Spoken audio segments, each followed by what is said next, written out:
What is up, ladies and gentlemen? Welcome to another episode of The Locker Room. I'm here with Beau Champion. Thanks for having me, man. Mate, we were just talking. I thought this whole time I thought you had some kind of Italian in you or ethnicity, but you're an Indigenous boy, and I should have known that because you played All-Stars. Yeah, very proud Indigenous man. Yep. I grew up in La Perouse, on the mission out there in La Perouse, but my family are predominantly from Kempsey. Yep. It's a pretty famous town, made famous by Greg Inglis. So you're from Kempsey. Yeah, from Kempsey. So, as I said, grew up in Sydney. Yep. Moved back to Kempsey when I was really young. I go back to Kempsey every holidays now, so every time I get a break, get a chance to go up there and see the family. But, grew up down here. In the Greg Inglis saga, being from Kempsey or, growing up there, how does it feel as a New South Welshman through and through? Yeah. How does it feel? Well, Greg and I are actually related, so... Oh, really? And we've got a lot of close family. His dad and my dad are very close. Yep. Look, it is what it is. Yeah. The thing was, when I was young, I was only I come into the grade at 18, and Greg had just started playing for Queensland at 20. So I was from New South Wales myself, but deep down, I used to support Queensland because I used to love watching him play. Yeah. And I used to just want to see him do good. Yeah. We just supported him because of what he was doing and how good he was playing. And at that time too, just being straight up and honest, a lot of Indigenous people didn't get an opportunity for New South Wales or weren't considered or looked at. Okay.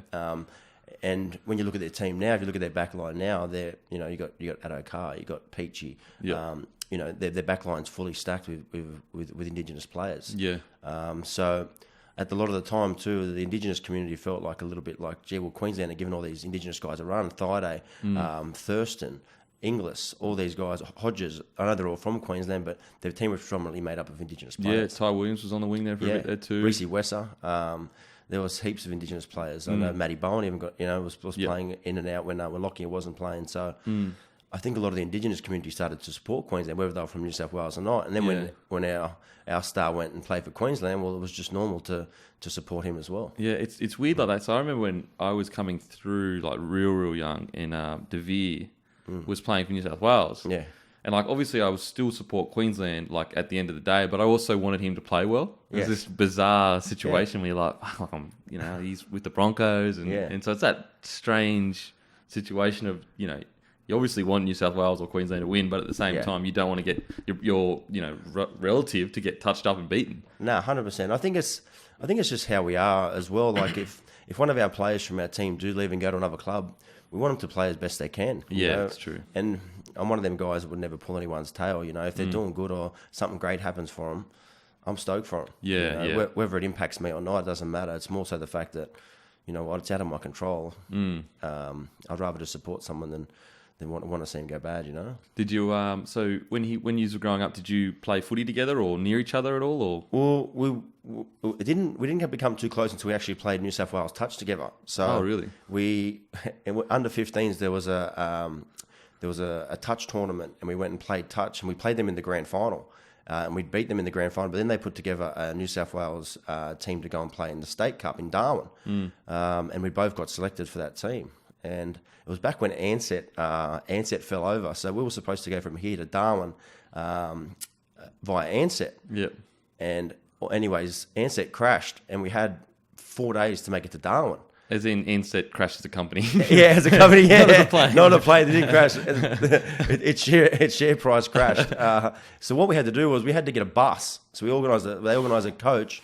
So we sat on a bus, right, from Sydney to Darwin. It took 2 days. We didn't stop the whole time. Oh, we stopped, I think, once for a shower, but the whole time we just kept going through. We bought food supplies and stuff like that. God, right? what? And I remember we were sleeping at night and all we would hear was bush, right? It was just kangaroos just getting hit as we were going through the middle of like Northern Territory. So we arrive in Darwin for this state tournament with Queensland and all the other states. And we ended up winning the tournament as well. Yeah. And that was the first time that I really got to see, Greg Inglis. And he probably wasn't physically as filled out or athletically as good as he was 2 or 3 years later when he was playing in the Queensland Cup. Yeah. But you could see how smart he was as a football player, how fast. You could see he just had it. Yeah, because I was going to say, one of Inglis's biggest attributes is how friggin' strong he is. Yeah. And you can't use that in touch. No. And I think the biggest decision that he made, and the smartest decision he made, was when he was 16, he went to Melbourne. Yep. So getting into that system early as an 18-year-old kid and building himself up mentally, physically, playing around these superstars, being well coached. Yep. So when back in the old South days, you know, we were a struggling club. We had no resources. We weren't privately owned. We just came back into the competition, won 2 wooden spoons. So we had a different mentality. If you were good enough, you were old enough. That's how it was. Yeah, okay. Down there, it was you got to earn your spot. You got to beat all these old guys. You got to go through these hard, tough pre-seasons. So we got thrown in the deep end at 18 and said, do your best. Yeah, okay. These guys come into, you know, after 2 good pre-seasons, and you know they've played a full year in Queensland Cup. You know, I played 2 years. I played 2 games in Premier League before I played NRL. Oh, so wow, yeah. I played come from playing half a year in Flegg to 2 games at Premier League. Oh, the NRL team has only won 3 or 4 games all year. We'll just throw you in on the bench. Yeah, okay. And what's crazy is like even Inglis, he had a full year or 2 killing it in Queensland Cup. Yeah, against men. Yes. Before he, you know, came through, and he's, in my opinion, he's probably the greatest outside back ever with Renouf and Meninga. Yeah. I reckon he's probably just below them guys who've been considered immortals, in my opinion. Yeah.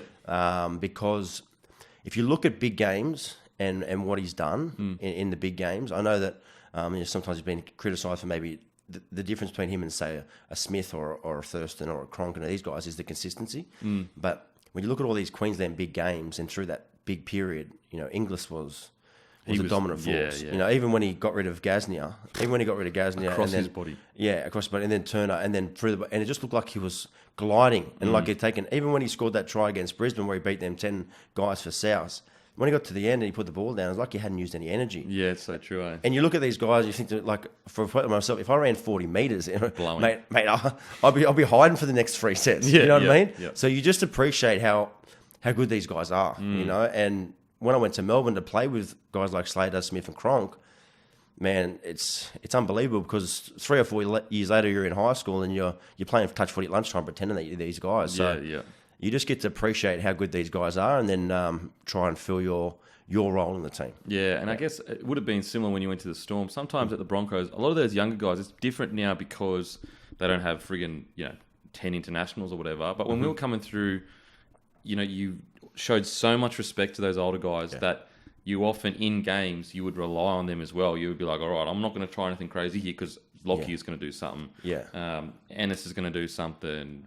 Your Hodjo, Carmichael. That's it. And so it's that double-edged sword of like having the confidence to do what Israel Folau or Greg Inglis does and just come in and go skits. 100%. But also showing enough respect where you're not getting ahead of yourself kind of thing. Yeah. And I think the biggest learning curve was when I went from South to Melbourne back to South. I learned that, you know, the different mentalities and how to just play your role within the team and do your role as best you can. And so I knew that if I was doing my role, or I did my role to the best I could, it allowed other guys to do what they do, and that is set up tries or the big plays or whatever. And I think that's the Melbourne mentality too. Yep. A lot of these guys who you know, aren't considered NRL players even go down to Melbourne and have really good careers down there, because they go down there and they just do a job. They just do their job as best they can.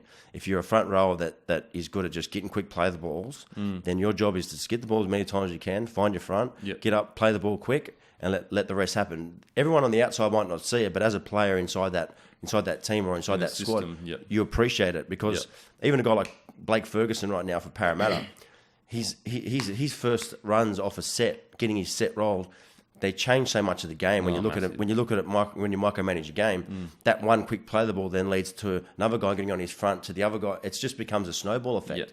So that's why sometimes 1 or 2 players can have such a big impact on a game, because them 1 and 2 plays in a game can turn a game. Yeah, and they're getting put on a platform to create that opportunity. So, for example, you know, let's use Storm for example. They build all this pressure. Yeah, people are fatigued. Greg Inglis gets the ball. What's going to happen? He's going to do something crazy. Exactly. And the thing with Melbourne as well, every team trains hard in the preseason. Yeah. Every team has all these special players. The difference is, and the reason why I believe they're so successful, and even when we went back to South, we were so successful the second time around, it's because of the mentality. Because of your mentality, you've trained in these situations and done them under high intense pressure multiple times, and you're mentally drilled to just continually do it. It's like you don't believe you can do something until you do it. So when we were at South the first time, we'd never beaten Melbourne. Yeah. We beat them in Perth one night in 2010, right? So then the next time you played them mentally, you knew that you could beat that team because you'd overcome them before. Yeah, true. So it's a lot of these teams when they'd come to Melbourne before to play us, they were beaten on the plane trip down. Yeah, it's so true. I mean, you look at the Broncos' record against the Storm. Yeah. There's something about them. They just seem to grind us out of the games and get it done. They do. It's just because their mentality, I believe, is a bit different. They're thinking, win every small play to beat you later on. Yeah. Brisbane are thinking, let's find a play now to beat them, to get in front, and let them try and chase us. Yeah, or like hang on and something like that. Yeah. It's so true. Okay, so he was a freak growing up, Inglis, but it wasn't like he was friggin' unbelievable, or he was always or was it like when he hit Q? Because when he hit Q Cup, he was unbelievable. You could just tell there was something about him, but it wasn't like like Latrell Mitchell when he was coming through. You know, when he was 14, 15, there's people up the coast saying, "Man, there's this kid playing out at Taree. Yeah. He is the next Inglis." Yeah. And you say, "Oh, well, we've heard this before. No one's going to be like Inglis." Yeah, you know what I mean? okay. So. And then you see him come in and you see signs of him actually playing like English. You think, oh, hold on a second, these guys are right. But I think early on, it was just, he was good, but he was good, but... Yeah. You didn't know that he was going to turn into friggin' one of the best ever to do it. No. You knew he was going to be good, don't worry about that, but not one of the best ever. But then once he come into NRL, you thought to yourself, hold on a second, this guy could be one of the best ever. Yeah. Okay. You know, and if... Just look at it, you know, it was 3 grand finals, you know, one with South, different positions, Clive Churchill medalist, you know, multiple origins, Australia, you know, everything. So, it was good to somehow, you know, be able to follow that journey, you know, even though it wasn't myself, you know, and just even playing in the NRL, I had to come up against him one night. And there's a game in Perth, and that was probably the only time we've actually marked or played against each other. Oh, really? And going into the game as a player against someone like that and knowing you're marking him, your mentality's got to be, I can beat this guy on this night. Yeah. No matter who it is, I can beat this guy. I can outplay this guy. I can do it tonight. Yeah. I might not do it all year. Yeah, but I'm going to do it tonight. I'm going to do it tonight, you know, and I held my own, you know, and it was something that I was proud of. But again, it was another obstacle you overcome because you looked up to this guy for so long, you know, and that's the mentality you had to have because once you get out in that field, it doesn't care who you're playing or who they are. It's more so numbers. You know what I mean? You're looking at numbers, not faces. You're not even thinking about it. Nah. Like I look back and I was saying to one of the boys the other day, I was like I played against Jonathan Thurston and I played outside Darren Lockyer, but I wasn't thinking that at the time. Nah. I was just like, that's another half. Yeah. And if I can beat him, I'm going to try to beat him. Well, in my second NRL game, so I got thrown in the deep end at 18. I was playing in the halves at the time and I was 86 kilos. So I was playing in the halves, 86 kilos. I come off the bench, and our second game was towards the end of the year. My second game was against the Cowboys, who played in the grand final against the Tigers that year. And I come onto the field. One of the halves got injured. I come onto the field in the 10th minute, and I looked across, and there's Thurston, the other side of the field. You know what I mean? And at the time, you don't think it. You just play. You know what I mean? And we end up winning that game. You know. And then a year later, I remember we were playing Newcastle. I looked in the map. We were playing Newcastle. I thought, oh my God, we're playing Andrew Johns next week. Yeah. You know what I mean? And that's, as an 18-year-old kid, you're thinking to yourself, you know, wow. Yeah. And I remember playing against Andrew Johns. It was surreal because on the other side of when he was on the other side, he didn't stop talking the whole time. And all he kept saying was, he's going to do this, he's going to do this, watch this, watch this. And then all they just kept doing was just running traffic at me the whole time. And it was the biggest learning curve because I thought to myself, and this was the team they had, or our side of the field that we'd marked, it was Johns, Simpson, Gidley, Tahu. Oh, you know what I mean? Yeah. So as a kid, you go through that and you think to yourself, well, you have to play them again next year. I've got to adapt. I've got to learn this or that. And the biggest thing I got out of it was that he didn't stop talking the whole time he was on the field. Yeah. So he was thinking 2 steps ahead of you. Constantly. Okay, they're going one to the post. You're going to turn this bloke under and go left. And he's psyching you out as you go and play the game. Yeah. You know, but I'm thankful that it happened because then when I started in the halves and then I eventually moved into the centres. Yep. And then as a centre, I started to try and take some of that stuff. So I'd try and think, what are these guys, when you'd watch film during the week, what these guys are trying to do, well, you'd start to see them develop. Okay, well, here comes Bowen now at the back. He's going to tuck in tight. And if he brings it to line, I've got to shoot. Yep. You know, if he goes early, I've got to slide. You know, so under fatigue and enormous, you're 30 minutes into a game and you've been under enormous pressure. You still got to keep thinking every time because Thurston's looking at where's your numbers going here. Oh, gee, they just put left one on the short side. Bang, I'm going down this way. Yeah. So it's a good psychology to have, but you can start to understand what teams are trying to do. But you don't learn that until you get in a bit of time in the game. Oh, definitely. That's why these guys that come in now, like there's a bit of pressure around at the moment about young Cleary, but the guy's 21. Yeah, he's so young. Wait till he starts seeing these plays unfold when he's 24, 25. And he's thinking to himself, well, we played these guys a few years ago. They did this, they did that. Yep. And you start to learn what they're trying to do to you and how certain players play. So you start to, that's why teams sort of have good records against certain teams, because they start to understand, well, if Thurston's coming at the line, he's going to throw a dummy. He wants you to jump ahead of the line. So true. So as soon as you jump ahead of the line, he goes there or he goes there. So you just learn that over time, and it takes time for young kids to develop that. Yeah, when you're coming through, like, okay, Matty Bowen's, he's with Thurston on that side. Yep. Most likely they're coming that side. It's going out the back, or it's an out revert, or whatever it is. Yep. And even what we started to do and what we learned to do was against guys like that is, well, if we started to see him go the other way, we'd push an A defender from our side of the field to the other side and defend their 4 with 3. Yeah. Because they're not coming there anyway. Yeah. But it gives us 7 on the other side to defend, and it gives them more of a chance to stop in that. So that's about, like, I know sometimes they might say, oh, they're weak on the right hand side defence. Yeah. But maybe sometimes their left side's not pushing them across. Yeah. Or maybe their middle's too tight. Yeah. So it's so much more complex than the average punter knows. It is. It's like,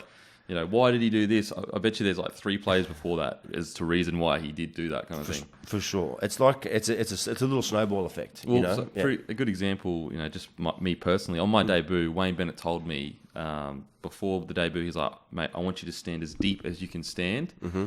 He said, because you've got enough speed to get to the ball. Yeah. But I guarantee you they're going to put a chip over at some point.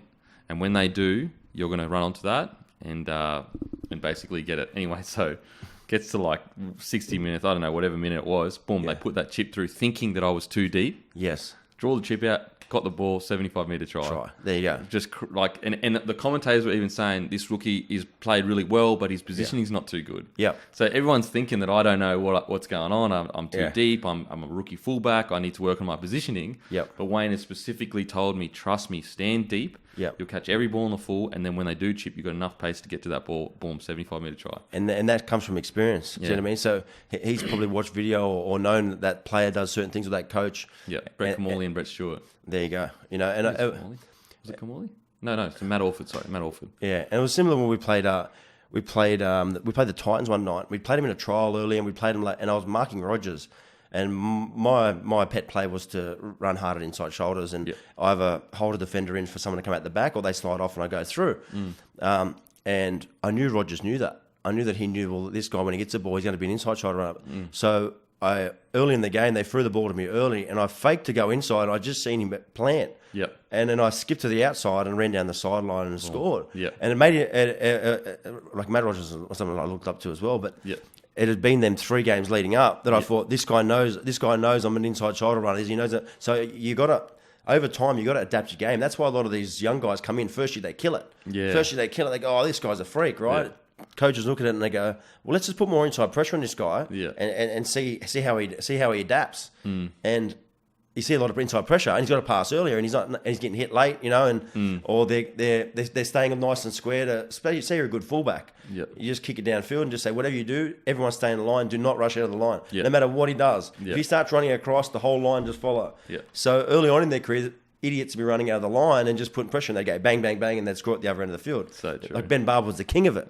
He'd been in a little tight space like this, and you'd say, don't chase. And then for some reason, someone would go ahead of you, and you'd go with him, and then Barber would be off and he'd be down the other end of the field, and you'd be watching yourself on Fox Sports News, getting absolutely carved up. So bloody slice and dice on a bloody Sunday arvo. 100%. So you just learn these things over time, man, and it's fun. It's fun. It's fun to, footy, man. Because you're always thinking, and the guys are always thinking, well, how do we beat this style of defence? Like up and in style of defence, there's always a way to beat it. Slide defence is always a way to beat it. Yeah. Even with good teams now that are good defensively, if you offload the ball a lot, you're a better chance of breaking them. Yeah. If you spread out of trouble against teams that predominantly slide, you're going to make meters. Yeah. So everything's sort of got its pro and its con. It's kind of like the rock paper scissors argument. There's always a counter to every kind of move. 100%.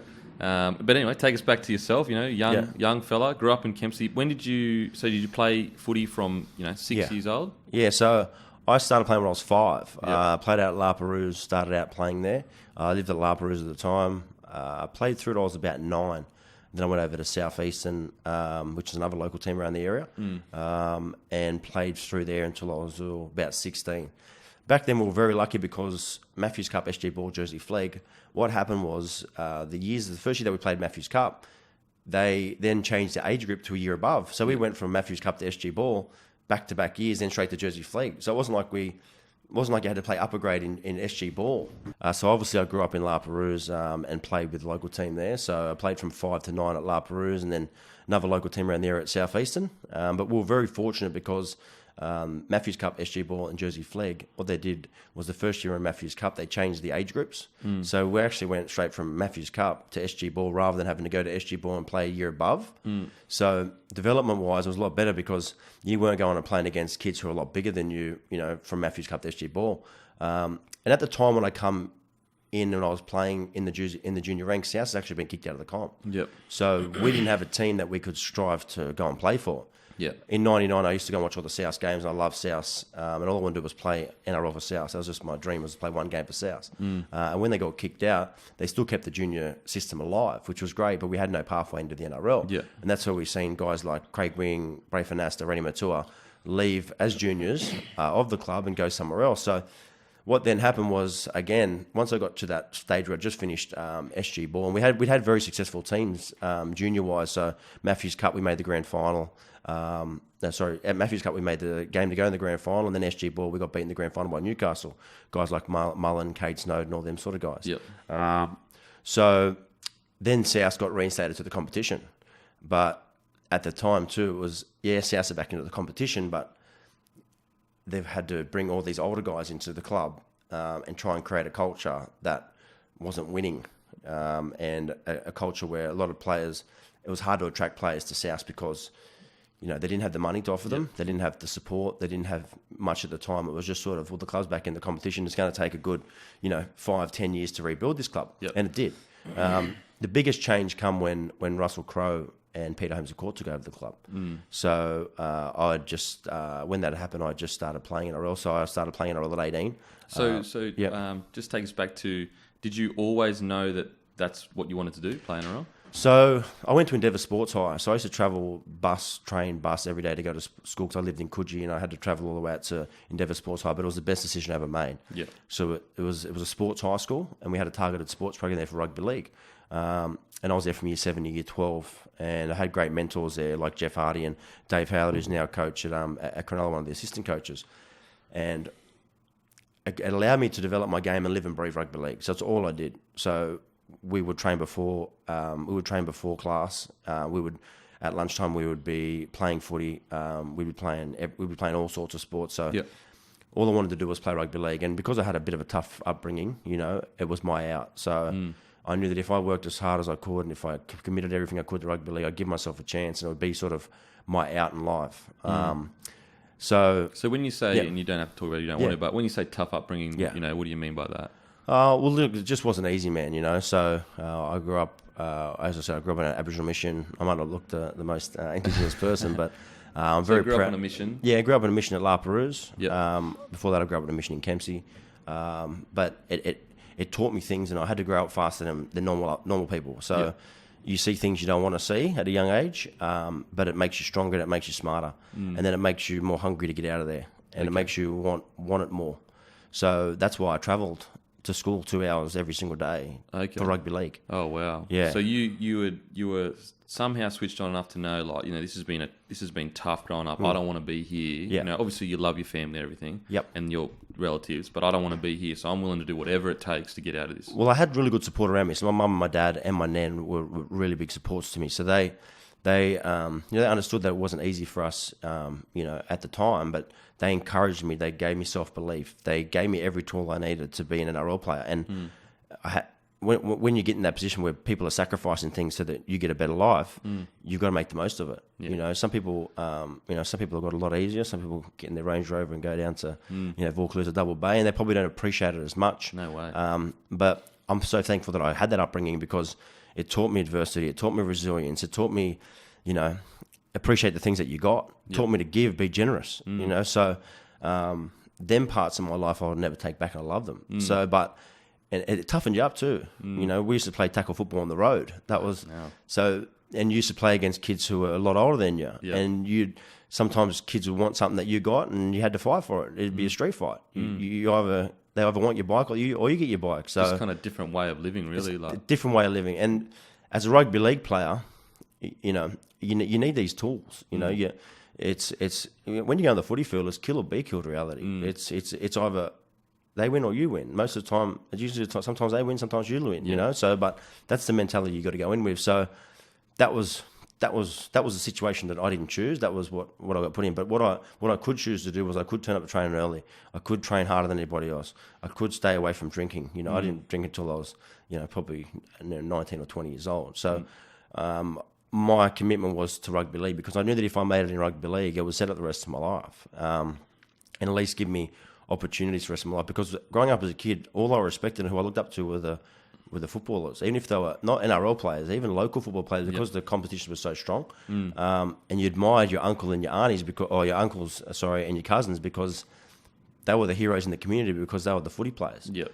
And I knew that if I made it as a football player, once I did sort of make it as an NRL player, I knew that I could make positive change for my community. So I did a lot of community work. I won the Clubman of the Year at South when I was 21 years old. Oh, wow. Because I felt obligation that, these guys have helped me get to where I am. I'm now in a position where I can make change for kids. Yep. And I tried to be as positive a role model I could for these kids. Because I see a lot of... Once you get to about 14 or 15, a lot of these young Indigenous kids, that's where they've got to make really big changes. And a lot of the time they don't have the support around them to do what they need to do. So, I just feel like, if I could make a change for them, I made sure I did what I could. Yeah. Crazy, like... No, I had it's so easy. No, it's so... You can say all of these words to me of like, it was hard, this happened. But I'll never know your experience. You know what I mean? Like the words will never fully put across what it was like to grow up in that environment. I was fairly fortunate. We had no money, but I didn't grow up in a rough area or anything like that. We grew up out in the middle of nowhere on acreage. Yeah. But yeah, I'll never be able to, fully appreciate the experience that you had, kind of thing. Yeah, and the thing is that, you don't tell the story to try and, get any sort of someone to feel sorry for you. That. And as I said, I loved it. Like you look back on it now, and you just thought it was normal. But what I see as normal now isn't normal to what was happening. Yeah. And it taught me what I needed to know. Sometimes you get put in a place where you need to be, or some things happen at certain times that need to happen for certain reasons, and it grows you up a lot quicker, makes you a lot smarter, and it makes you the person that you are today. It builds your character. It defines. It can either make you or break you sometimes. Yeah. We see, as I said before, you see a lot of good people, a lot of good kids. They get to a certain point, and it's just a bit hard. Instead of making them, it can break them because the support around them isn't there. I had that support. As I said, my mum, dad, my nan, and all my family, they always supported me. So I'm very thankful for that, even though it wasn't easy. And it's probably not as hard as some other places. Like you go to some other places that I've been to and visited since. I've been out to the Northern Territory on arm tour trips, and man, I thought that I had it pretty tough. Man, they've got it pretty tough out there too. My brother's a doctor at Tennant Creek. Yep. And he said, mate, there's the Indigenous struggle in cities that still exists. Yeah. And then there's a whole nother struggle you don't even know about. Nah. That you think that just pull your bootstraps up and work hard. No, there is no hope for a lot of these kids. They have nothing. They 100%. Are literally nothing. And he just said, until you come out and see it, you'll never ever know the extent of how they're struggling. And that goes to, obviously it's majority Indigenous in that area, but there's a lot of there's Asian kids there. There's, and it's just whoever is in that environment is going to find it very hard to. You don't even, as you said, you were lucky that you had your family to support you. Yeah. A lot of these kids don't have anyone telling them they don't that they can do anything. And that's the thing is, and the problem is that it can sometimes flow through. So, if something had happened to one of their family members or they were excluded, then it can sometimes have that effect mentally in a lot of the young kids. So what I try and do now, and I'm an ambassador, as I said, at Akari. What we're doing this year, we're going to do a city to surf run where we're going to try and get as many people we can to run with us. and raise money to help put more programs into a lot of these kids. So I've been very passionate about what I do with Indigenous communities and my work back home, and also my local community here in the South Sydney area.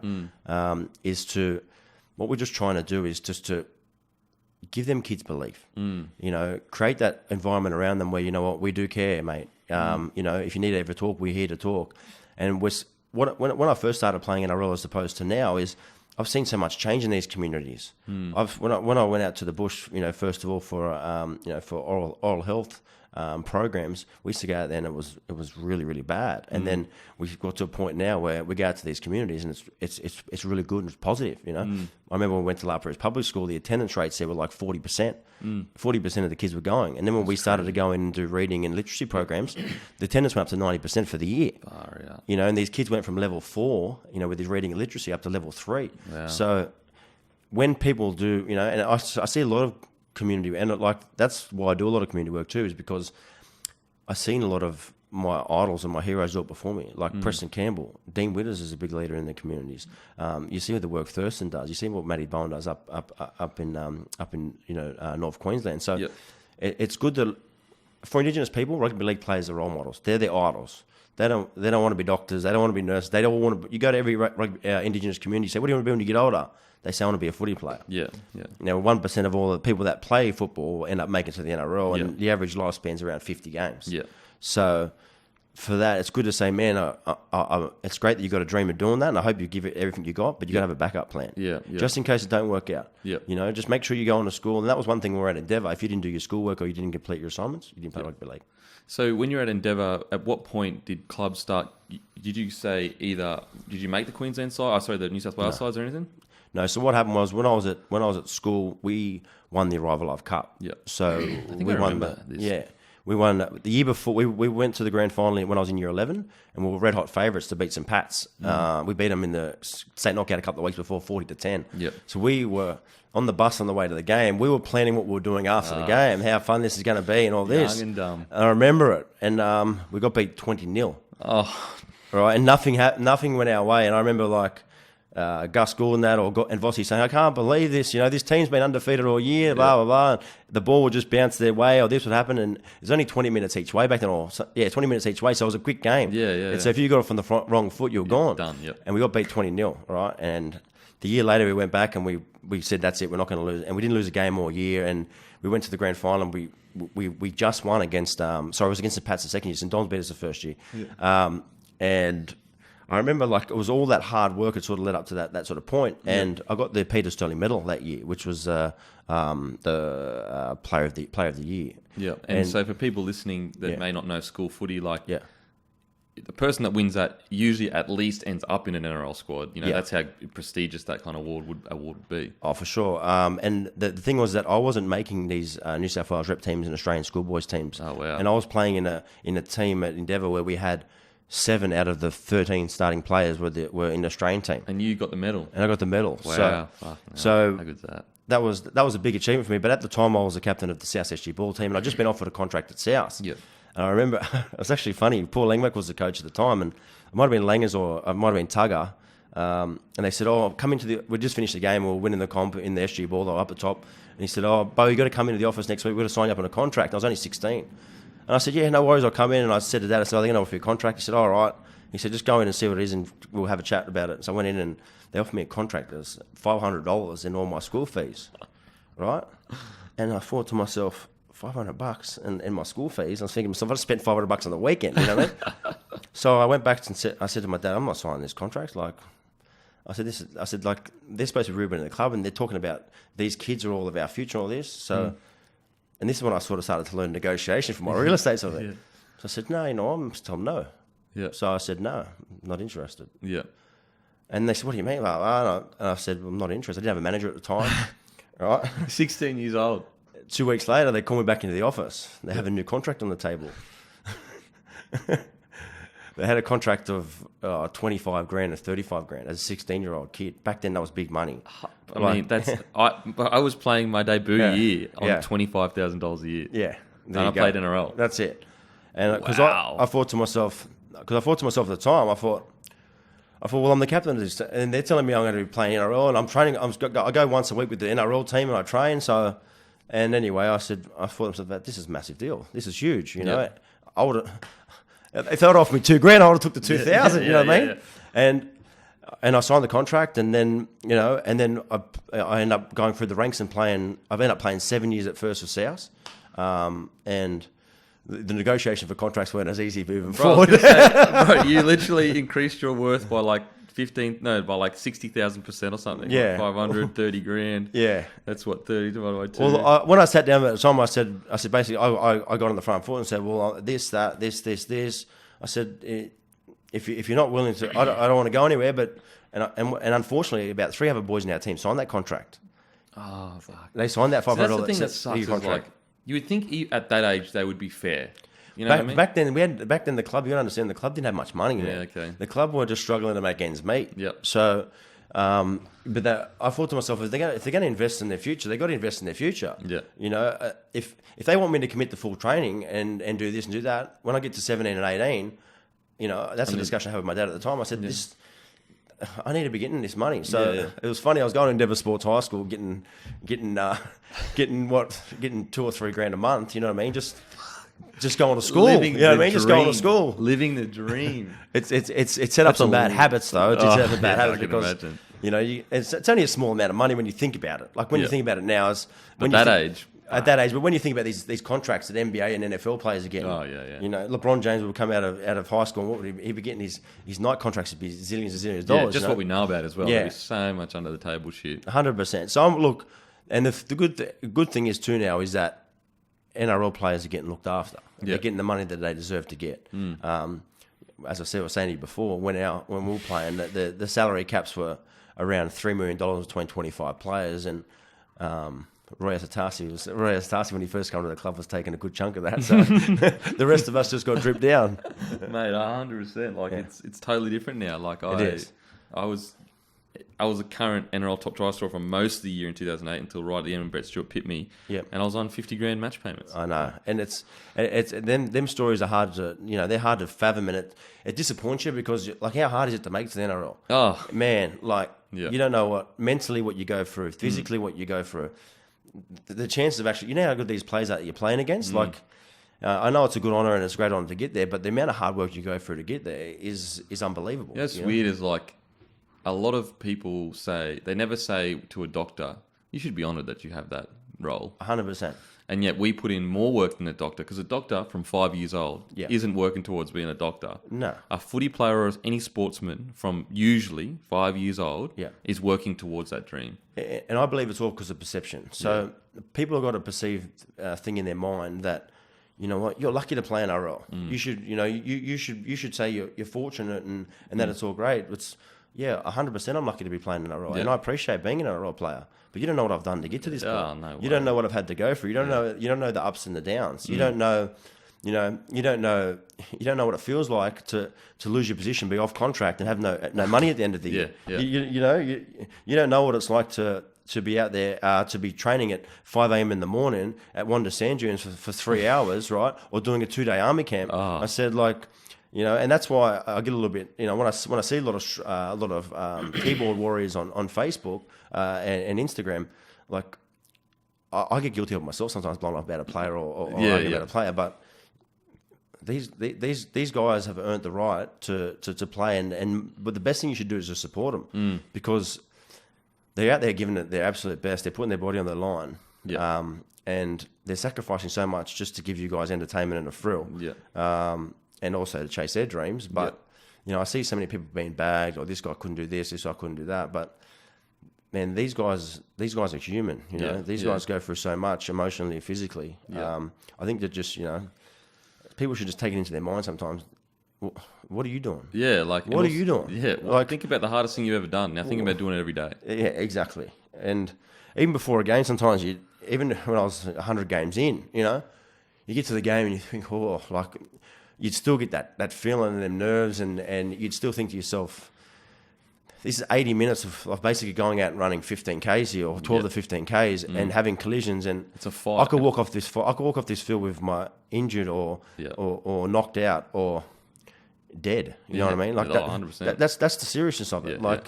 And it might not look like that when you're on TV, but when you're out there actually physically doing it and running up and back and chasing kicks and then trying to keep your spot, Yeah, it's crazy. And then the pressure of actually performing as well on top of that. Pressure of performing. You got your family in that as well that are, they give you advice every Monday morning. Oh, you should have done this, you should have done that.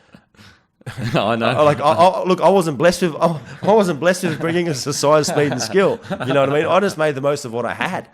So and then that's the thing is if you know mentally that you gave it all you got and you did the best you can, well then the outcome's the outcome. Like I get a lot of people still saying to me, "Oh, do you wish you stayed with the Melbourne Storm, man? You would have won a comp the year later." Yeah, it's all great in hindsight. Yeah, you know what I mean? Maybe. But the thing is, it is what it is. I wasn't, mentally or physically in the right space of mind at that time to stay there. So it is what it is. I wasn't there. Yeah. No, you're sitting here thinking, I wish this, I wish that. Well, I mean, maybe you didn't win the comp. Maybe you got injured and then someone else got it. Like, you just don't know. That's it, man. So, I'm grateful. I'm happy. And, as I said, I had a lot of injuries throughout my career. So, a lot of people say, "Oh, if you didn't have this, you didn't do this." It is what it is, man. Yeah. Just accept it and move on. So true. So your debut, how did the debut come about? You were playing 2 games of Premier. So back in our original South days, man, it was different. It was funny, and it was at the time I didn't know any different. Yeah. So we used to train at Erskine Oval, and the weights didn't even have numbers on them. That's how you didn't know what you're lifting. So sometimes you'd have the wrong weights when you start training. But I was playing Jersey Flegg at the time. I'd played 2 Premier League games and played really well. The club had lost a couple of NRL games, so I got a call off the coach at the time, Sean McRae, and he said, "Beau, I need you to come train this week. You might be playing." And I didn't even train with the boys before. I'd probably trained one session or one afternoon, like a week with them. Yeah. So I wasn't really even in the circle. Yeah. And then so I went training, and he said, "Yeah, I'm going to play off the bench this week, and we're playing the Sharks at Sydney Footy Stadium."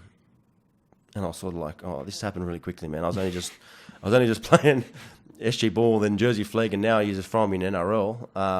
You're 18 years old at this age. 18 years old, yeah. I always believed in myself that that day would eventually come, and I dreamed of that day coming. But it was... When it's there and you're around the big boys. Yeah. I remember Paul Langmack, when we were like 16, he said, "All right, what you're going to do is we're just going to run a couple of tackles at you. You're going to tackle him one-on-one, and if you can do it, then you're sweet for this level." And he just went bang, and I grabbed him and just forward back and grabbed him and fell back, and then he sort of said, "All right, you're all sweet." And I was just like, imagine this happening like the whole game. So we went and... so was that when you were younger or when you debuted? That was 16. So when I debuted, we were playing the Sharks. Yep. And again, the club had a really dry season. They'd won probably 4 games. It was the last 8 games of the season. Yep. And I come off the bench and we were down by 2 points. And I'd been put in the halves, and I seen Mark Minicello take off from dummy half, and he threw me the ball, and I just hit this gap and ran off to the fullback. And I felt someone come from behind me, so I just threw the ball back inside. And Minicello was there, and he's gone to the post. What? And we ended up winning. So was that your first touch? That was my first. Oh, not my first touch. Probably my second touch. But it just sort of happened really quickly, and it happened, and I was just like, oh. And then we won, and I was sitting in the shed after the game, and this is so funny. I was sitting in the shed after the game, and I was like, I did it. I played in NRL, blah blah. And then I started to think to myself, I actually got to do this again next week. Because it just sort of, I went from all this big motion to, and then I said, who are we playing next week? And they said the Cowboys in North Queensland. Yeah, this is 2005 as well. 2005. And I'm only 18 years old. I'm 84 kilos, right? 84 kilos. You're tall, so you're what, tall? 6'3"? I was this little bony 80, and I hadn't done a full NRL preseason, nothing, right? So you're pretty much not an NRL player. No, just this little kid running around. And so they threw, and then so I thought, and then so I enjoyed that, and then I trained with the team the week later, and we went to North Queensland and we played the Cowboys, and the half got injured early in the game. As I said, I went onto the field and Jonathan Thurston's there, and we ended up winning the game again. Wow. I had a shot. Second game ever was against Jonathan Thurston. Second game ever. I had a shot for field goal. It was 14-all. It hit the upright, missed, bounced, and went to the in goal. All our players were offside, and they went inside and tackled him, but the ref didn't realise they were all offside, and they made him do a dropout, and the dropout didn't go 10. So we had a penalty from in front to win the game, and Brad Watts kicked the goal and we won, right? This is 2 games in. Wild West, man. Right? Like, what? I remember a funny thing. It was like, I remember watching like one of them sports shows before the game. They said, South has got 26 and a half start today. you know? Yep. And I was sort of deflated. I was like, ooh. 26 and a half 26 and a half so start. So that would be like, what, $4 odds or something around there? Like no, well, $7 to win the game. $7? Yeah. And I was sitting in the hotel room. I was like, I didn't take much notice of it. You know what I mean? Have a punt. No. And then, so we won that, and I was just like, but that was sort of, it was a bit surreal because I was coming off the bench. It was a bit easier. Yep. You know what I mean? And then a week later, we played the West Tigers at Leichhardt, and the halfback had been injured, and they'd said, you got to start this week. And I started at halfback. I never played halfback before. Yeah. And I didn't prepare myself as well, and I had an absolute shock, and they flogged us. And that was really good. Bring back to earth. Yep. But I wasn't too far ahead of myself anyways. I'd realised, if this all ends tomorrow, I'm happy. You know, like I only want to play one game for this club. Just one game, man. That's it. And so we end up winning 6 out of our last 8 games, and it was supposed to set us up for the next year. I got injured in playing for the junior Kangaroos, and I should have had an operation on my ankle at the time, but I played through the whole season with it. I ended up playing again 8 games that year, but I was getting needle injections as a 19-year-old getting needled up every week. And what would happen was the scan didn't show that I'd had a ligament torn directly off the bone. So I wouldn't train during the week, but I'd complain. I'd say I can't really run, and they'd needle me up, and I'd play. And then when it would cool down, I couldn't run or really walk properly. Yep. So at the end of the year, I got that operated on, and I ended up having 4 ankle operations, 2 on that leg, 2 on that leg. Oh man! And that's when I'd come back into the NRL, I'd end up getting injured again, and it was hard to really get consistency going. And then once you get a major injury to one area, so say you snap your ankle or your knee, then something else goes because your body's obviously at them high intensities. Yeah, it's covering for something. So if you've got a weaker ankle, your knees might move. Me might knock the mic out. Yeah. Your knee might move too far, and it gives way to your knee. So you played 8 games. Yep. At 19 years old. 18, yeah. 18 years old, with a ligament completely off the bone. No, it wasn't until I was 19. So that first year I was sweet. Yep. Then in that pre-season I played junior Kangaroos. Yep. And that's when I hurt it in that off-season. And then the rest of that year I had, as I said, I'd come back one week, out one week, and they kept scanning me. And I eventually went and seen this surgeon, and I said, there's something wrong with my ankle, man. And he said, it's not showing anything. I said, just go in there and have a look, see if there's something wrong. I'm telling you, I know my body. Yeah. And he went in, and then I woke up in the thing, and he said, you're right, mate. We had cysts, there were spurs. You had your ankle attached off the bone, blah, blah. It's a 6-month recovery. I was like, So you played 8 games with that?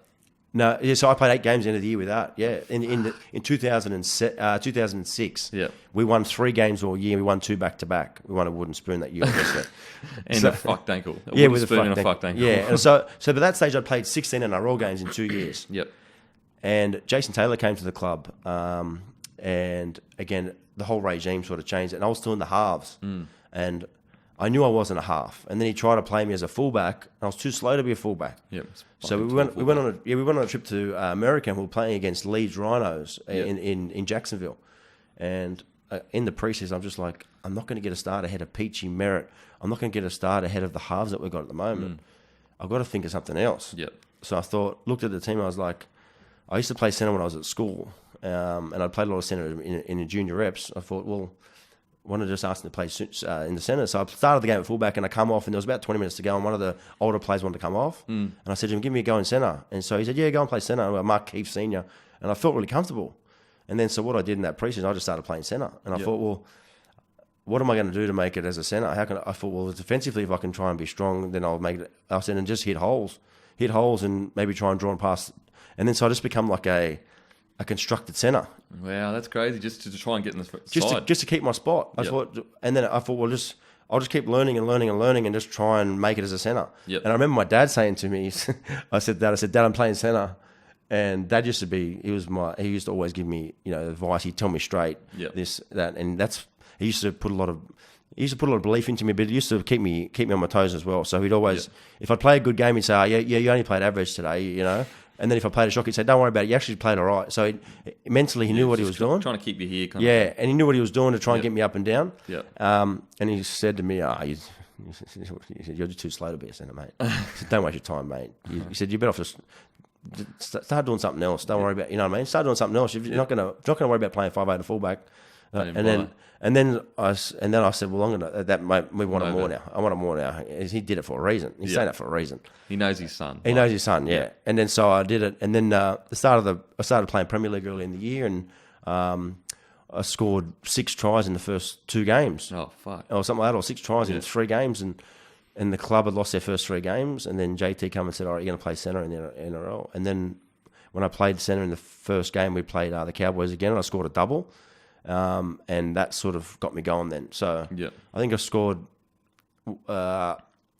In 2010, I scored 14 tries in 15 games. Wow, that's great for a centre too. That was good for a centre, you know. Great. And that was when I was just starting to really get used to that position. So I first started playing in 2008 in the centres, and that was sort of when I started to really get the hang of what I was doing. So yeah, and then the year later, I got moved on to Melbourne. Yeah, so you got moved on. You didn't choose to leave. So it's a funny story. So that year I scored, as I said, I scored 14 tries in 15 games, and I was you were 21 at that stage. 20. I would have been 22, I think. 21 or 22, something like that. Still young. Still young, yeah. Very young, and 14 tries, 15 games. Yeah, and I played City Country that year, and I played Indigenous All-Stars that year. So it was a big year for me. Yeah. Nice. Yeah, and a guy does that at 22 nowadays. He's a fucking next big thing. Yeah, I know. And the thing was so. At the time, I'm not going to mention who, but I was at the club one day. I was just watching some EDLs, and one of the come in and said, "Oh, what's your cousin doing?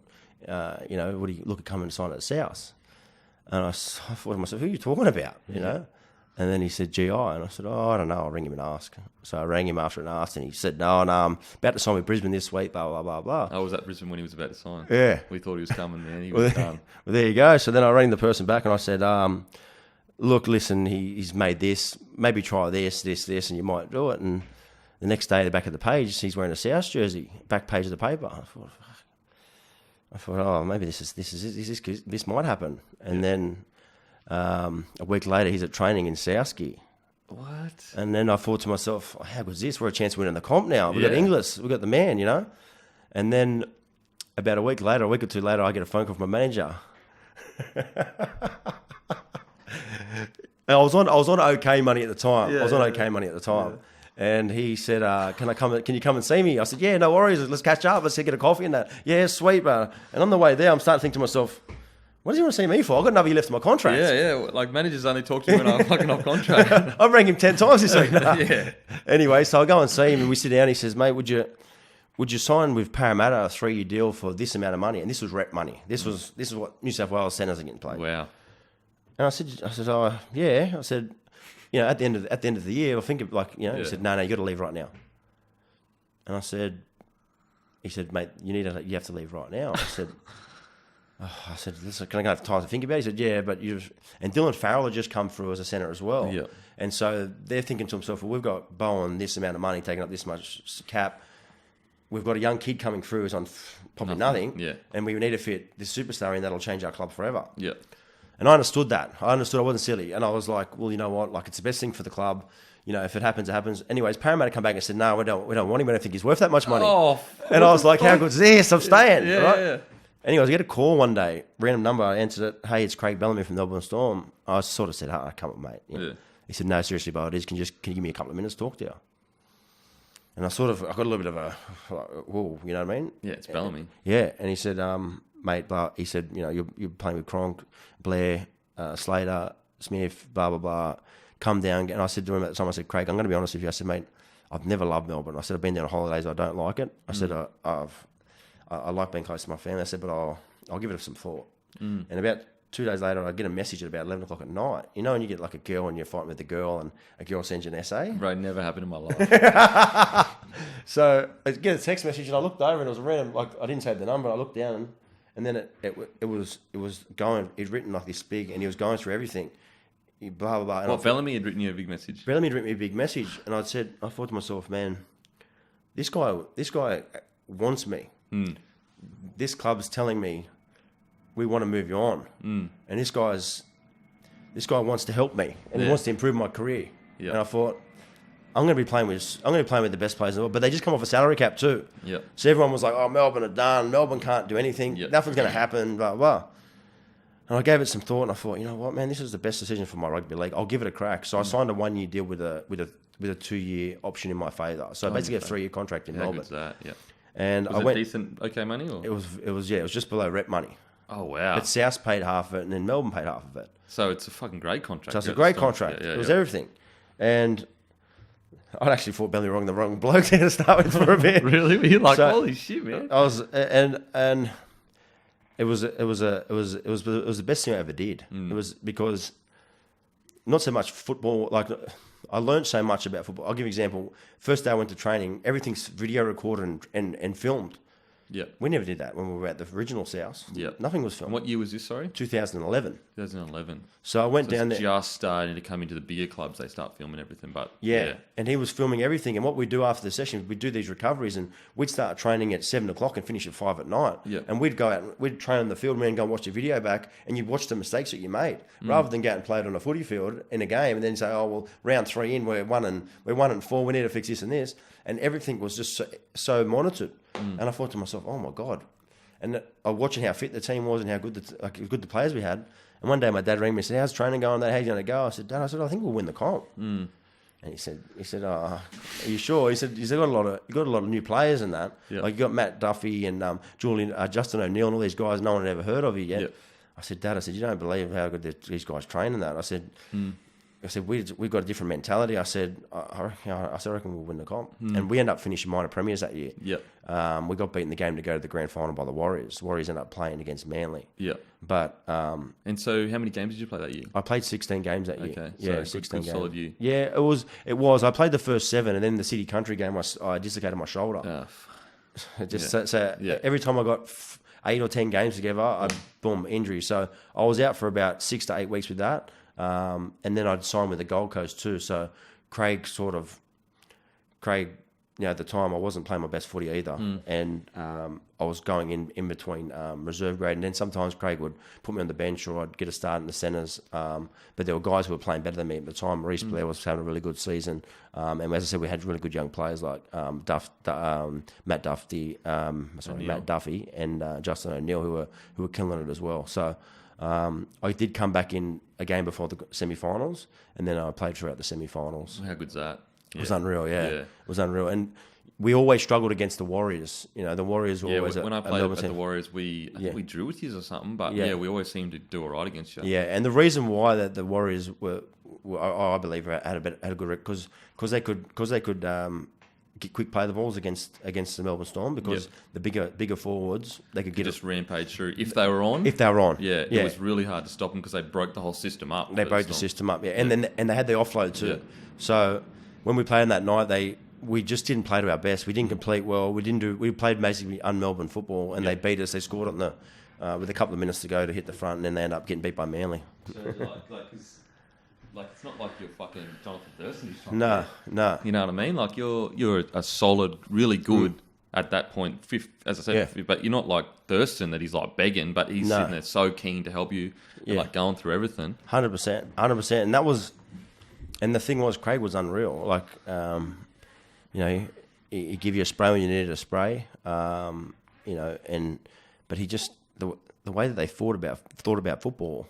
And how they develop game plans, you're just thinking to yourself, when you get in the field, you think to yourself, we can't lose. Yeah, okay. We know this team's weakness. Just stay at the weakness. Just if your team had bad halves, he'd just say every time we get down that end of the field, hit the short runner, and we'll get a quick play the ball eventually. Yep. Or he'll run straight through. Yeah. And then you know what? 2 minutes in, bang, you go straight through and you score. Wow. And then if this probably defines Craig and my time down there. So in my first game, we played the Titans down there, and we won 50-10. In the game, we flogged them, but they scored the last 2 tries. So it was 50-0 or 48-0, and then they scored the last 2 tries, ended up 48-10. Yeah. And we went back into the sheds, and I'm thinking, how good's this, man? We just gave him a flog. Touched him up, and he walked in and he said, what the F was that last 10 minutes? Yeah. If you let tries in that last 10 minutes, you let them in the big games with 10 minutes to go. Yeah. I don't ever want to see that again. Like and then he pointed out, you did this, you stopped chasing on this, blah blah blah. That was how he started that was how he started the game, the thing. And then I started to think to myself, if this was South, man, we'd be on the drink for 3 days. You know what I mean? Yeah. Like different mentality. So it was a different mentality, you know. So and then I started to think to myself, you know what? He's 100% right. That's how you got to think. That's how you got to. You can't give them anything. Yeah. And then he also said, like, if you're letting in soft tries at the end, other teams will watch your games and they'll think, well, they'll let in soft tries at the end. They don't play for 80 minutes. Yeah. And then you started to think, and then we got to train like that. And then it changes your mentality and your thinking. Yep. Not, we won, we're great. Yeah. Look, we won 48-10, but we let in the last 10 points. You won 70 minutes. That's it. Yeah. So you can understand, wow, this, the different mentality here. And then when I went back to South the second time, that's how we thought. Yeah, okay. Maguire was there at the time, and he was the same thing. You fight for every play, you win every play. Yeah. You don't give up. You just every small play leads to a big play. Yeah. And it was the right mentality, and it was something that there's different ways and methods of coaching. I had coaches that we got really good results out for teams that we weren't as good with, but they had a different style of thing. Like some coaches that just believe in you, you play better footy. Yeah. If they just believe in you and they back the boys and they say, go out and play footy, and they get the results as well. Look at Manly, for example. They didn't train, when they won them competitions, they weren't as hard a trainers as Melbourne would have been. No way. But they had a team there where they just killed for each other. Yeah, they had the so Stewart true, brothers, that they bond. had Watmo, all them guys, and they had such a good chemistry. And look at the clubs now. The best three clubs in the comp are the richest three clubs in the comp. Melbourne, South, Roosters. Yeah. In my opinion. Yeah. Brisbane as well. So Brisbane are easily the richest club, but those other three obviously have the most backing. And they probably had the most success over the past 5 years. Oh, 5 or 10 years. Probably not South as much in 10 years, but over the last five or so years, especially the Roosters and Melbourne. Dominant has, man. Yeah. When you look at their last 5 years or so, it's been crazy. That's it. So you can see how much. Having a backing, having really stable support and money. That's the difference between South back then and South now. And that's the difference between when I went from South originally down to Melbourne. It was a big eye opener.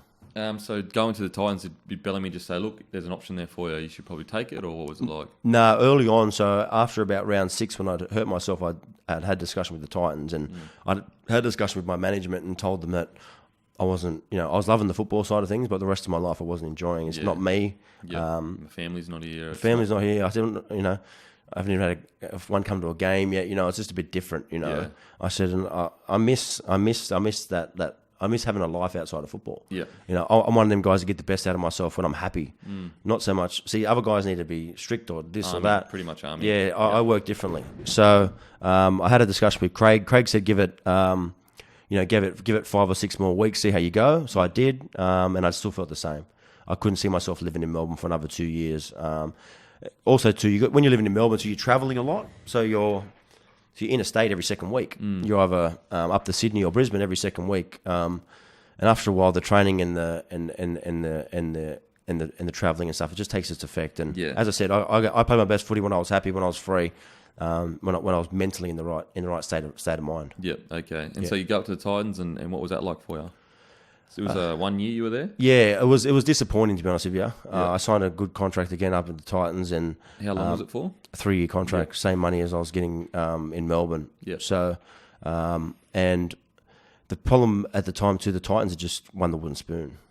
But when I signed, they weren't wooden spoons at the time. They still had superstars like Prince and stuff. And as growing up, I had offers from the contract to go to the Titans. When I was at South early on, because when I watched them play, when they had Rodgers and Prince and Campbell and all this, and what the big attraction was for me back up there was my community work. Because it was close enough to Kempsey to do some work there, and because they had a big focus around their community, I thought Preston was at the club. Because Preston was at the club, Princey was at the club. Yeah.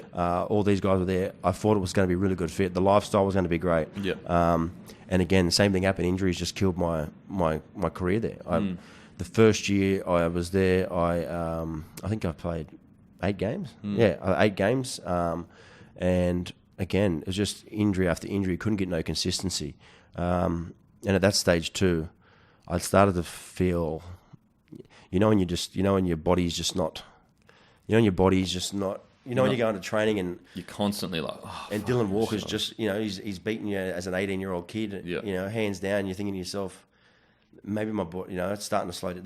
These 4 ankle recos and shoulder recos and that, maybe they're starting to catch up with me. I'm slowing down that half a yard, and as a centre, it's tough, slowing down that. You've got to kind of adjust your game, Titans played 8 or 9 games, and then how did it come about that you would go back to South Sydney? Yeah, so it was disappointing, man, because I wanted to give the Titans the best I could give them, you know, and unfortunately, because my body just wasn't there, I couldn't give it to them, and it was tough too because the club was going through a tough period.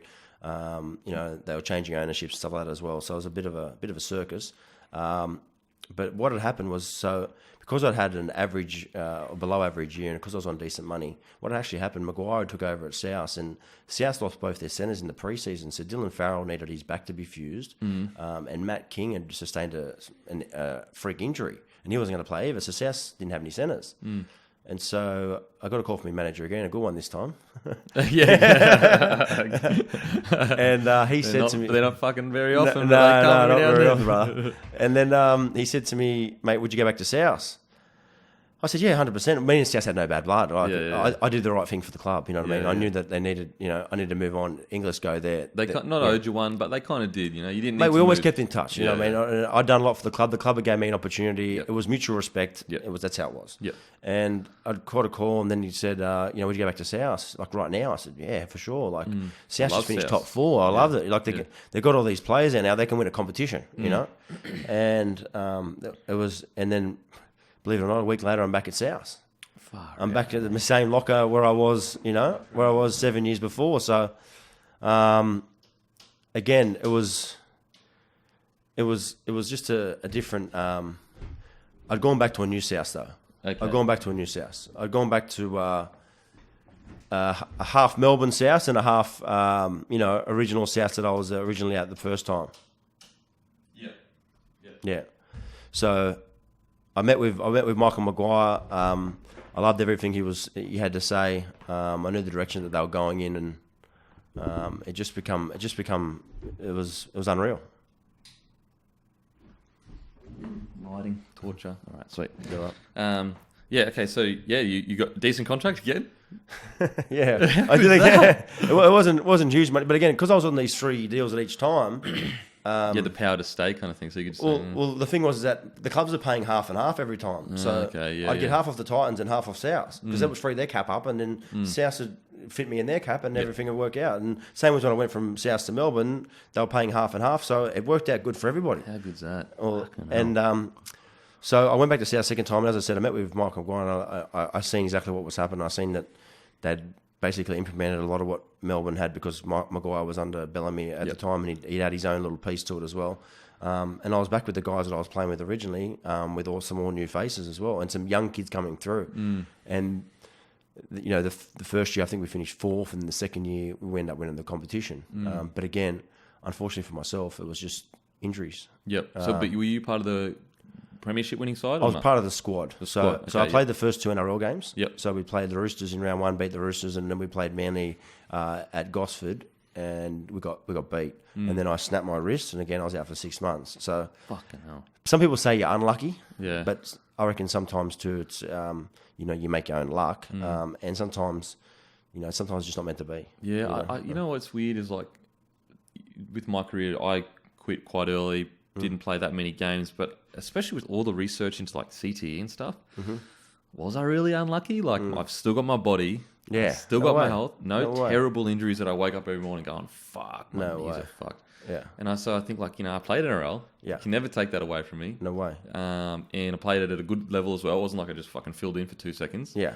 And so you're like that whole unlucky thing. I don't know if I really think of it as unlucky. No, it's not unlucky. And you know what? I probably did contribute to some of them myself. You know what I mean? Yep. Like I could have done more rehab. You know what I mean? I could have committed myself more to my training.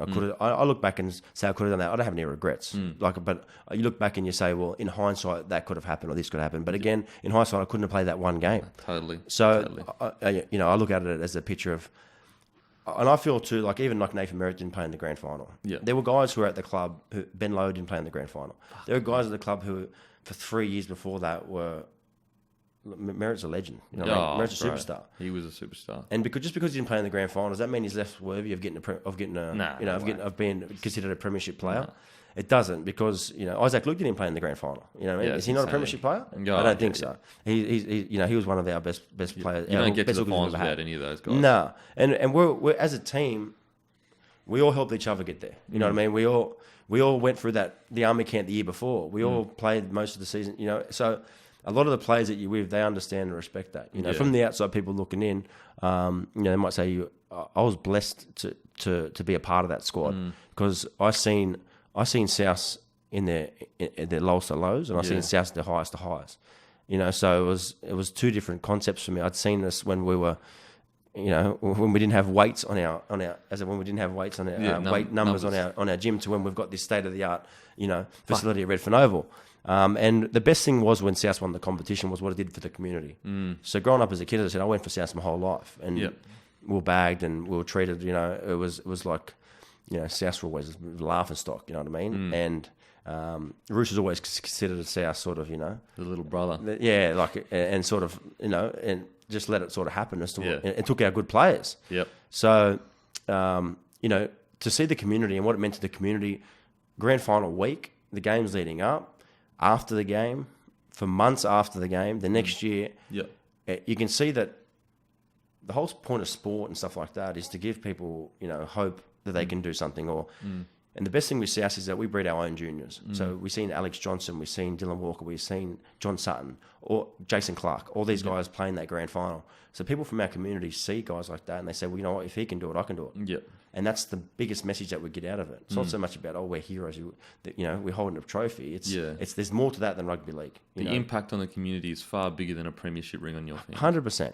And Dylan Walker lost his ring when he did you hear about that? So we were on the Mad Monday, and he was telling a story, and he had his ring on, and he went like that, like to tell a story about like over there, and the ring went flying off the boat and hit. You heard it go doink like that there, and everyone sort of went quiet, and they looked at him, and no one sort of knew what to say. And he was like, "Oh my God, the ring just went over the," and it was, "Oh, it's all right, they'll buy you another one, they'll buy you another one." And he was really upset. Yeah, because that was, you know, that was his pride and joy. But you know, when you think back on it, after a while, he said, "You know what? Like, it doesn't matter. Yeah, it doesn't matter. The ring doesn't mean the ring's great, but it doesn't matter. Like, it's more than the ring. Yeah, you know what I mean? So it was and I remember we were in the middle of the harbour. Like, you're never gonna find nothing around. No one would have found it. How deep? Like, were you cut or what? Oh no, it was. I think it was like Tuesday. It was like the Tuesday, so it was in the morning. So everyone would have been drunk. Yeah. And he's just gone. He was telling a story. He was standing up telling a story, and he went to like he'd gone like, you were there or something like that, and then the ring just went, because they weren't fitted. They just got them on that night, and they hadn't taken them off. They just went push and went dink and hit into the water. And so they had to calm him down and say, "Don't worry about it. Like, they'll get you another ring, mate, up." You know. Yeah, but still, it's just like, you know, you're young and you got so much sentimental connection towards. Oh yeah, it would have been his whole life would have worked for that ring, you know. So, but it's, as I said, like, that's. But no one looks at him and says he's not a premiership. No. The good thing is that you just you got that mutual respect for the guys that you play with and against, you know, like, because you understand what it takes to get there. You understand when you take the field with that guy next to you, you don't want to let him down. And when he didn't let you down, or when he saved you, you do the same for him off the field. You know? So that's the rugby league sort of mentality. That's one thing that probably my biggest regret of my footy career, and it's not like a regret, but so I played soccer till I was 17. Yeah, came into rugby league 2005 was the first year of rugby league, and then 2006 I was part of the first grade squad. We won the comp. Yeah, but I don't remember ever being like, this is crazy, because I was in the squad, but I wasn't fully a footy player yet. Like, I only played a year, and that's what I regret. Is like I was a part of the 2006 Broncos squad that won that comp. I was there holding pads. I was 18th man once that year. Yeah, and I was so young. I was like 18 years old. Yeah, and I just didn't appreciate it. Like, didn't appreciate it. Like, 2006 Broncos win. I was just like. Got a shoulder reco quite early before the. I don't know. It was just strange. It's a bit like that. I think it's more so that it's the outside. It's the outside world. Yeah. That, you know, and that's what we used to. You don't buy into that outside. Yeah. Instagram, Facebook. Yeah, it's all nonsense. Or G-up world. You know, like people's perception and what people think and say, that doesn't matter. You know what I mean? Like, it doesn't. As long as you know, well, you know what, you know, I'm thankful that we got to do it. And And as I said, like, I got to do things throughout my rugby league career that I'd never dreamed of. As I said, I come from nothing. So this is an old saying: you start with nothing, leave with nothing. What do you lost? Nothing. So everything was just a bonus. Everything was just a ride. So at the time, you don't really, as you were saying, you don't really appreciate things at the time because you just think this is never going to end. Yeah, you've kind of earned it. You're in the system. Yeah. You're in the bubble. And how the high you get at the end of a rugby league game is the best natural high you can get. Yeah. No, nothing can match it. Nothing can match it. I honestly have a theory, bro, and it's an absurd theory. Yeah, I love theories. But I feel like any athlete that's been young from a young age, has played sport his whole life. Yeah. There's surely going to be some kind of addiction to the endorphins released every single weekend after a footy match, especially when you get into the NRL. Yeah. And so when they retire and they're not getting those endorphins every day, surely there's got to be impact there. Well, I love theories like theories, right? So that theory you're saying, I believe in 100% true, and that's why. Again, it comes back to that endorphin, but a self-worth as well. Yeah. Like a lot of these guys, they go from being superstar, gone. Yeah, no one knows. And then you know what? There's a reunion the next year, and none of the players turn up because they think, well, I don't want to go and train on I'm not part of that team anymore. I don't want to be there. I don't want to be one of those Harry hang-oners kind of thing. That's what I feel like with those reunions. Another thing too is like I know that there's been a lot of talk around players behaving inappropriately, and look, 100% agreed. Some of the things that people have been doing are a bit out of line. But what society need to understand is that rugby league players, they're not normal people. Conor McGregor, for example, right, as an MMA fighter, he can't just go out into that ring, want to kill the other bloke, train like a killer, do everything like a killer, and then walk out and be this guy who just walks around and normal and does everything perfect. It's the same with a lot of these rugby league guys. They've been put into an environment where they're taught to go out and compete, attack, do their best, dominate, and they're not born into this world just getting to where they got to by just going along that normal path. And then you might say, oh, but then there's so many other players who do the right thing, and I agree 100%. But their mentalities are still there. Yeah, their mentalities are still there as to they're not normal. Yeah, you know well, I try to say to people like, I mean, I agree to an extent of like the guys that have stuffed up. There are certain things that are just not on. Doesn't 100%. Matter fucking who you are, what you are. But there are some incidences, and I try to explain to people like, if you've played NRL, you've got to screw loose. I don't care how nice you think Petro Civonicesa is off the field because he's literally one of the nicest blokes you'll ever meet. Yeah. Petro's got to screw loose. Yeah. Anyone that's played NRL, you need to have some kind of screw loose because it is so violent and physical. Not just when you play. Friggin' training all preseason, every single day you train, you bash each other. Yeah. Like even an MMA fighter wouldn't, they look at footy players like, fuck, man, I don't know how you do it. Just like we look at MMA fighters and go, you're mental. You're mental. Yeah. So if two people that do this crazy stuff are sitting there going, you guys are mental, they've got to have some kind of screw loose. So, I mean, I agree with you in the sense that, like, obviously I'm not excusing the really bad things that happen. No, absolutely not. But when we see, like, the Bulldogs Mad Monday, yes, it was so stupid. Yeah. Yes, don't get nude. But these guys are friggin' lunatics. And like, you know, like they do stupid stuff sometimes. Yeah. Did they hurt anyone? No.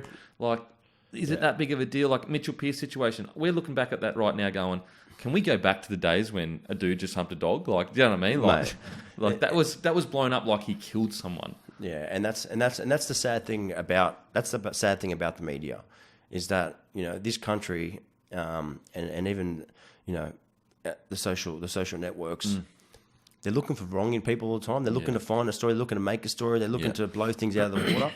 And you wonder why rugby league players start to turn on them, or they start to get to a point where, I remember when Ben Teo one day said to Dan, I'm not answering any of your questions anymore. I don't want to answer your questions. You're talking fake news. You made up a story about me, buddy. I don't want to talk to you anymore. I don't want you, because you got to understand, these people are normal people as well. I did say that they're not normal to a degree when they're going out, and their mentality is not normal. But these guys, they've got kids, they've got families. And they, you know what? When they finish football, they're just like everybody else. And they get treated like everybody else. So it does. When I see a lot of stories and stuff going around about people in their personal lives or what they're doing, even just people just general talk, I just think to myself, man, you know what? Like, this guy's out there doing the best he can. He's out there doing something that he loves, and he's providing you guys entertainment. And you know what? If he does wrong, give him an opportunity if it's not too wrong.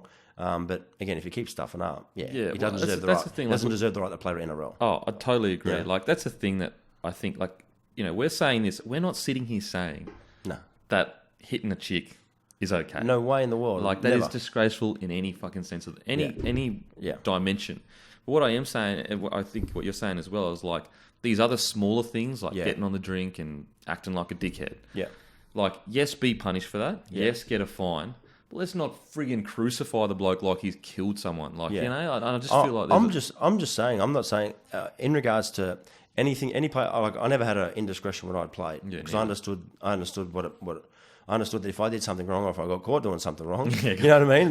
Then I'd have to face harsh consequences. Yeah. What I'm trying to say is that don't be surprised when something happens. Like, don't be surprised when an incident does happen or does take place.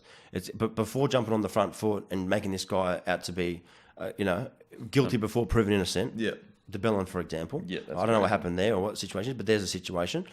But just don't make comment until you find out the full truth. Because especially with that, man, that's hectic. In exactly. both cases. Yeah. The damage it will do. Let's say she. Anyway. It's just too damaging. And you know what, man? As a player, it hurts most when your reputation goes, you know? Yeah. And a lot of the times people can make up stories about you. And you know what? You don't really care what other people think to a point, you know what I mean? But you don't want stories getting out about you that aren't true. Yeah, because totally. You've worked, you know, as I said, you do community work and you do other work and you try to be the best person you can. And then one story can ruin that. One story can ruin your 10 years of you signing autographs, getting this done. Being polite. Going to schools. Yeah. Talking to fans, staying back after functions. Yeah. Going out of your way to go to hospitals and visit kids. Yeah. All that that people don't all see that. They see the one story. This one he guy got naked in the back of a club where there was no camera supposed to be. That's it. So the thing is, I'm sort of just trying to say is just, don't make judgment. Don't make judgment on a lot of the players if they do make an indiscretion or something does go wrong because you weren't in their situation. You don't know what they were going through, and the amount of pressure that's on these guys at the moment, it's a bit of a pity, because look at when you talk money wise, look at America's money for NFL players. I can understand why they get the scrutiny they get, because they're getting $10 million. Yeah, when a bloke's on a small contract, he's getting $150K. Yeah, like leave him alone. Yeah, you know what I mean? As long as it's not like hurting someone, or illegal, 100%. Like give him a slap on the wrist, move him on, ban him for a few games. Yeah. Get him to do some education, and then if he repeats offence, we'll talk about it. That's it. Yeah. It's about rehabbing, you know what I mean? It's about looking after them, not getting on the front foot and saying this guy's literally the worst cunt in the world. Yeah, because that's what happens. He thinks it's you versus me then. When they start pointing, rather than say, okay, you made a mistake, mate, let's talk about it. Let's work through it. Yeah. Here's your punishment. You're going to have consequences. That's only natural. Yep. But like we'll take care of you through that process. Give you another chance. 100%. Okay, so the retirement? How did that come about? And was it tough? Was it easy? The retirement. So when I was at South and I snapped my wrist early in the year, I went and seen a specialist, and he said, "Beau, look, mate, you've had all these injuries now. It's time to call it quits." Like he said, "You'll never be able to bend your arm to hold a ball again." And I said, "Oh, sweet, no worries. Like it is what it is, you know." Had a good run. It's probably time. I'm not in the right frame of mind. I was thinking about retiring anyway. I was going through some personal issues, and I was just like, "That's it. It's done." You know.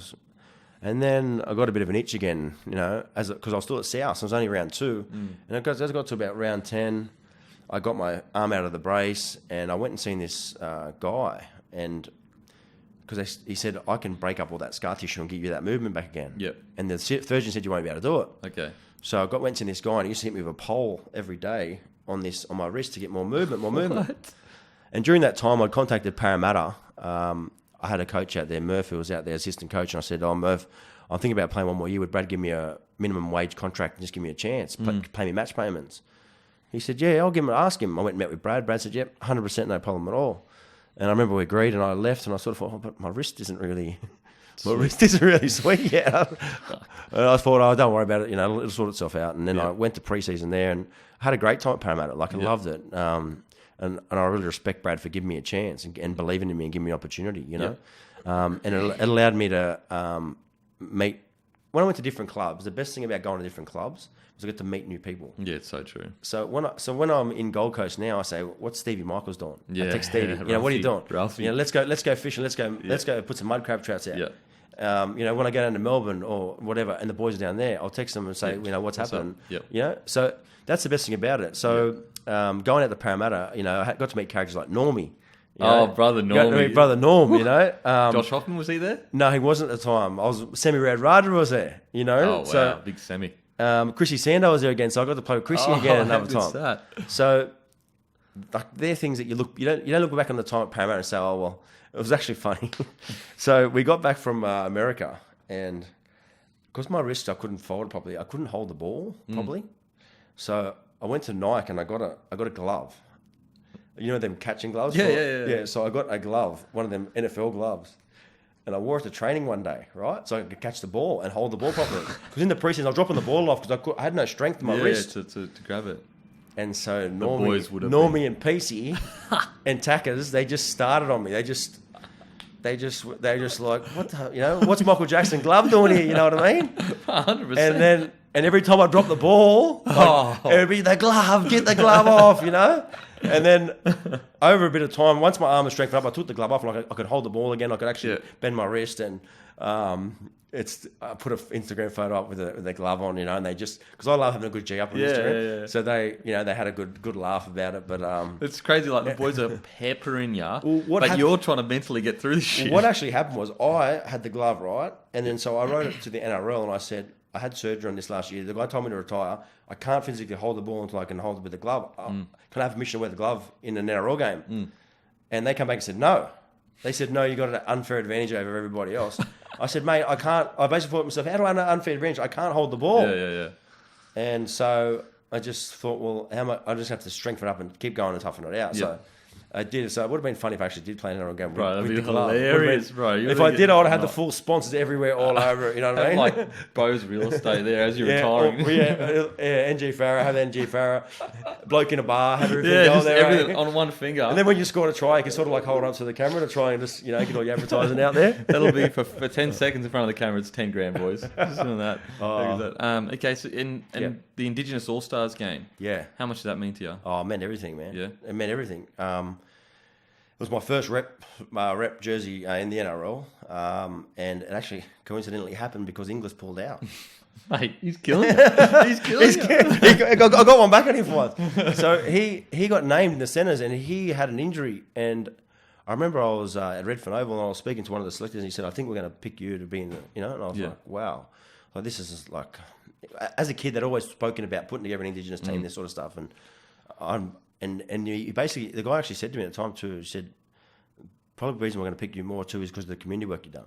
Oh, wow. It wasn't so much how good you're playing. Yeah. It was more so the community work that you've done. Yeah. It just shows you how important that game is, eh? Yeah, it shows you how important it is. And then so I went into camp, and as I said, I'm looking at my idols. Yeah. First and defending next to me. You know what I mean? How good and so we went for that week, and the problem was, so then they named an NRL All-Star team. Yeah. And so I looked at that team. So it was Hayne, Falau, Lockie, Jennings, Morris, Vadavai, Lockyer. Who was the halfback? Benji Marshall. Oh, right? Then it was the front rowers. Then it was Cameron Smith was hooker. So their bench was like Luke O'Donnell. And so they basically set it up for us to get beat. Yeah, select. But once I walked into camp that first day, once we'd started training, we did so much cultural stuff that week. We talked about things that meant so much to our communities, and it started to become, this is like a grand final, man. This means the world to us. Yeah. And during the week we go out to function and stuff, and it'd be packed. Yeah. There'd be Koreans and blackfellas from everywhere. You know what I mean? And then so day of the game, we go out and the stadium is packed. Aboriginal flags everywhere. And we knew what it meant to us that game, and we won. You know. Was that the didgeridoo celebration? The didgeridoo celebration, yeah. We led early 10-0, and they come back and they hit the front, and then they threw a long ball, and Soward took an intercept. Soward took an intercept and scored under the post. Yeah. And that was the game. And that showed me that time that no matter who you got playing for you, and that was good at a young age, no matter who you're playing against, you can beat anybody on your day. If you guys believe in each other, and you're willing to kill for each other, and you're willing to stick together, and it means more to you than them, you'll win. But as I said, the guys that had in their team, Billy Slater was number 20. That's how good the team was, So it obviously didn't mean as much to them as it did to us, but it was still a game of footy. Oh, bloody hell. Once you get in on that field and start playing, competitive comes in. Competitive. And we knew that a lot of these guys too, they they play for their legacy. You know, they're playing for their rep jersey. You know, they got a New South Wales and Queensland jersey on the line too, coming up middle of the year. Everything plays a part. So, what do you think? Footy wise, what was you're next to one of the greatest ever. Some say he is the greatest ever, Jonathan Thurston. What was something that you were just like, wow? It's more so looking back on it now. At the time, I didn't do it. Yeah, definitely. But when I trained every day in Melbourne, and you watch Cronk and Slater and Smith, and then you got Slater behind. The game plan worked out first of all. Then you've got Slater, Smith, and Cronk just talking and moving like in motion. So you've just got to be reacting off the back of that. You're thinking, well, we're going here to do this now, and then this happens, and then I've got to get my timing off Slater because he's that fast. I don't want to be too late onto the play or too early. So it's just watching them and just. I remember we'd do like kicks. We'd do a set, and if Cuba just missed a kick a little bit, he'd say, play that play again, we're kicking the ball again, then he'd kick it again, it'd be perfect. So and then he'd stay after training and he'd just kick that same kick. What, Cronk or Thurston? Cronk. So when you played outside Thurston, was it similar? Well, I'd only had the week with Thurston. So we'd only probably done 3 training sessions together. But I'd watched so much of Thurston play that you just sort of knew what his go was. Yeah. He liked it. He liked to show the ball a lot to get people jumping out of the line. Yeah. If they jumped out of the line, he was a vision player. So as soon as you moved or did something he didn't want you to do, turn in or out, you're gone. Yep. Okay. Yep. Wow. That's crazy. Yeah. Like these greats aren't greats for no reason, kind of thing. Nah. And as I said, they're greats because they're thinking 3 plays ahead. Yeah. They're thinking it's like a chess match. Yeah. A chess match that they've played a million times before, and then if they see something, they can just go bang. Yeah. You know what I mean? Rather than winging it. Yeah, they're thinking to themselves, well, this guy's going to come in 100, and they just feel natural players. Like Merritt was like that. Yeah. Nathan Merritt, freak. They'd kick the ball in a bomb, and there'd be 10 blokes running this way for it. Merritt started running this way, and the ball just bounced directly to him. You know what I mean? Yep. It's all good anyway. We only got two questions left. Cool. Favorite rapper of all time? Rapper? Yeah. All the big ones, man. Tupac, Biggie, but I love Eminem. Yeah, I love Eminem. Did you go to his concert? I didn't. No, I didn't. I went. It was so good, bro. Yeah, it was good. I'm not a concert man. I don't really go to that many concerts. Oh, really? Yeah. I love. Just Eminem's concert always hectic, bro. 70,000 people ANZ. Yeah. I just respect you. I can respect someone like that so much. They come into a different, like an outsider can come in like that and dominate. Yep. You know. Kind of like Tiger Woods with golf kind of thing. It's to overcome the initial stereotype that you can't do this and to prove that, wow, you really can do this. And be the best. Yeah. Favourite movie of all time? Favourite movie of all time, man? I love Jerry Maguire. Oh, yeah, that's a great movie. Great movie. What is it? Less clients, more personal attention, you know? Bloody oath, man. That's fucking, some managers should learn that. Best prank of all time? Oh, best prank, gee, man. Oof. I'm trying to think. We used to try and make things fun. You know what I mean? All the time it would be fun. So probably can't remember one prank that we did pull on someone. I'd probably come to me when I leave, man. Yeah, it always happens. Yeah, it always happens, man. Anyway, thank you so much for coming on, brother. Yeah, no, all good. Appreciate it. It's been really interesting hearing, especially the English Cronk. What's crazy is like, obviously you're your own man, just like myself. But when you look back and you're like, fuck, I was with Cronk, Smith, Slater, GI. And I'm similar. I'm like, I was playing with Lockie. Like at the time, you don't think this, but you look back and you go, far out, I was lucky. Like that's so good. And you learn so much off these people, you know what I mean? You don't think it at the time, but you see little things and you think, oh, and it's not just for rugby league. It's for life in general. So I used to always have the theory of how someone is on football field, their own life. Yeah. If they're greedy on the footy field, they'd be greedy in life. If they're hogging if they're pretty boy on the footy field, they're pretty boy in life. They're soft on the field, they're soft in life. That's the mentality I always had. So these guys were so smart and they were so professional on the field, but they were so professional off the field. Yeah, they were so well. They carried themselves so well on the field. They carried themselves so well off the field. You see a guy on the field who carries himself like a mug. Usually, he's a guy who gets in one of them incidences in the club. Yeah, usually. Yeah. So it all transpires, And a guy who's, and when I did finish football, the sort of the stereotype I wanted to break was that, all these footy players are just dumb. Yeah. They can't do anything. They can't make anything of themselves. So that's why when I started the gyms and the work that I'm doing now, it's to, it's to sort of show that we, and a lot of other indigenous, a lot of other players are doing really well for themselves. It's good. Definitely, especially nowadays. Yeah, 100%. Because the money's a bit better. Yeah, bloody go. Thanks so much, brother. Appreciate it. No worries. Thanks a lot, bro. Boom. Well done. That's keys. Oh, step back, step. Oh, dashes it! What a magnificent try!